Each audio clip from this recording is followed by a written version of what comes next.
Hi, my friend. I am Morris Merriweather, the author of Enough is Enough. Also, I'm the host of Straight Talking Room 503. We're going to deal with some serious issues today, and I'm so glad that you're taking the time to listen to some things that's going on in public education. Well, just this past week, I attended our school board meeting here in my hometown. I was shocked, and I'm sure you would be if you hadn't been in attendance. But my friends, only about 10 people who were minority attended the meeting. And we're in a system where 65% of the school population are made up of African Americans. Where was our parents? Where was our leaders? Where was the principals and where was these people that said that they care about students every day? In fact, where were you? I can talk about public education all day long, but if you're not going to take it serious and start learning for yourself what's going on in public education, we'll be discussing this when D-Day comes. But let me tell you what happened in the school board meeting. While attending the school board meeting, one of the main issues was the extending of the superintendent's contract.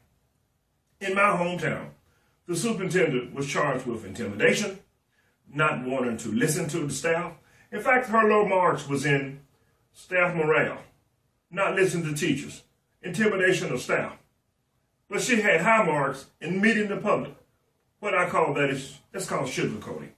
Now, when it comes down to the main issues of pushing public education, making sure that our students can read, making sure that they can apply what they know, that's where we like it in.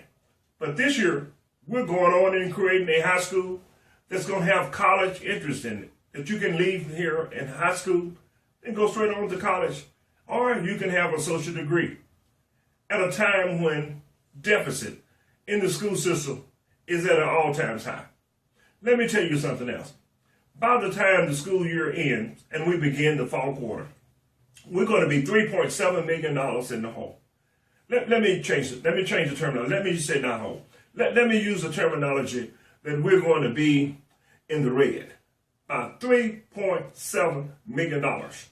The prediction is by the year of 2017 and 18, we're going to be $7.7 million in the hole. My friends, superintendents all across this country, they're hiring their friends. They're hiring people that we don't really need. We're already top heavy in our central office. We got people in, one position would be, we have a gentleman that's making $75,000. His job is health and safety. He used to go into the schools, look around and see if the schools are healthy, see if there are safety violations. But what about the students? We got an accountability guy. He's making over $70,000. But we got a financial person, and we already have a financial office. But it's hiring people at a time when deficits should be pushed down, not allowed to go rampant. So ladies and gentlemen, those are some of the things that are happening. I believe that we have some of the best teachers in our school system. I really believe that. But my friends, we got some teachers that are not doing their job. Well, I was in one of the middle schools just this past week, and when I arrived, I was told that we had a teacher that was intoxicated on the job.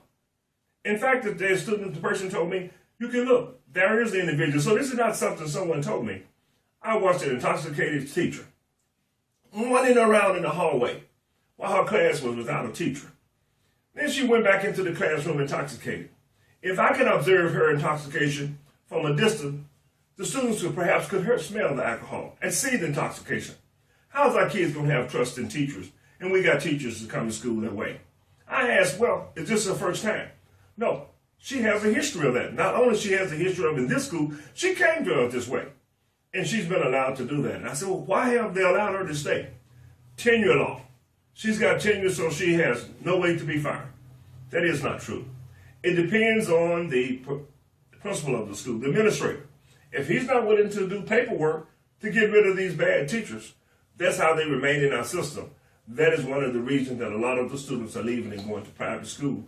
Now they're returning because they've been smart enough to start putting private schools inside public schools and making us, the taxpayers, pay for it. We're going to discuss some more issues. Just hang in here with me a little longer. I know a lot of time that we talk about public education, and the first thing we talk about is two things. We talk about it's the parents' fault.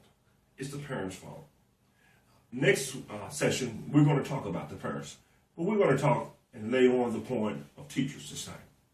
My question to you, my friends, why is it that Our teachers are struggling and having a difficult time. Why are they leaving public school, going to private school? Why are some of them seeking careers in other jobs? Maybe because our teachers are not engaged. Then we have to talk about maybe why are they not engaged? Is it because they don't have the necessary resources? Do they not have the necessary support from administration? What about the training? I know that they are leaving the college classrooms and they're entering into the teacher profession, but perhaps they do not have the training for the 21st century. A lot of time you can come out of college and have had the book training or the book education, but when you come out and actually have to see what actually goes on in the classroom, that's where I think that we're failing. I do not think that they're experiencing the real life teaching experience with the students that we have in the 21st century. Perhaps the teachers feel like they're just on an island all by themselves. You know, when we talk about our teachers, we got to think about their leader. Well, this week, also at the board meeting, our superintendent in my hometown scored a 3.5 out of a point system of 5. Her lowest scores was in staff morale, her relationship with teachers, and the fact that the community don't quite know and understand what's going on. But she scored our highest marks, and that was in public relation. Well, we have a public relation and marketing person that we're paying over $70,000 for. So we don't need her to be going out and doing public relation. We have somebody for that. Now, how would that amount of money be paid for a public relation person? And we have budgeted this year, not next year, $3.7 million. Well, I'm sure that the teachers feel that they're throwing their hands up. We can't get the support we need. We can't even get positive feedback. We can't really talk to the individual because we feel intimidated. We may just lose our job. All of that is going on one at a time. They ought to be in their classroom, teaching those students, making sure that they're learning, preparing them for the future.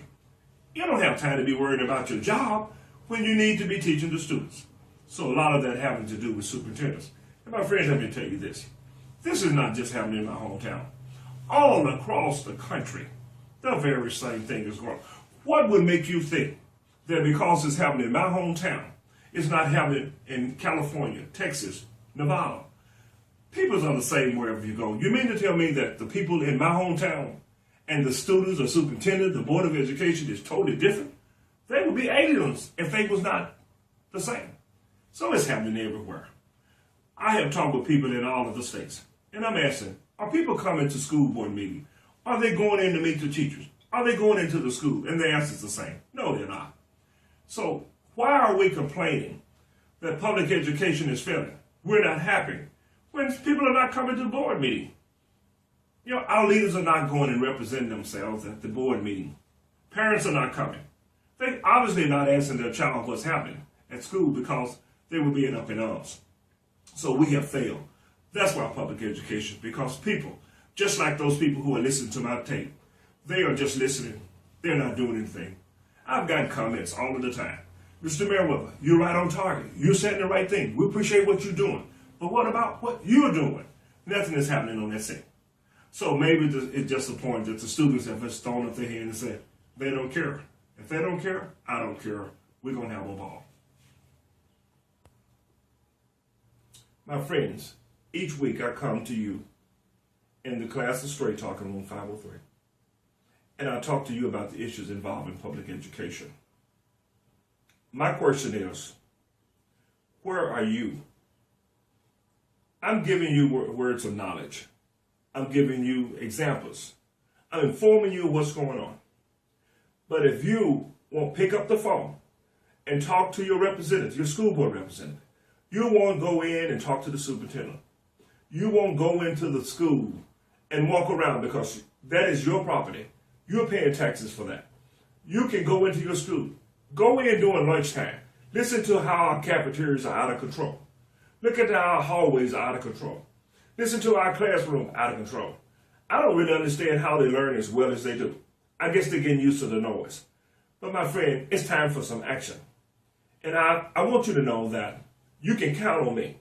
I'm going to continue to deal with public education. But my question is, can I count on you? This has been your host of Straight Talk in Room 503. My friend, I'll see you next time. Join me again.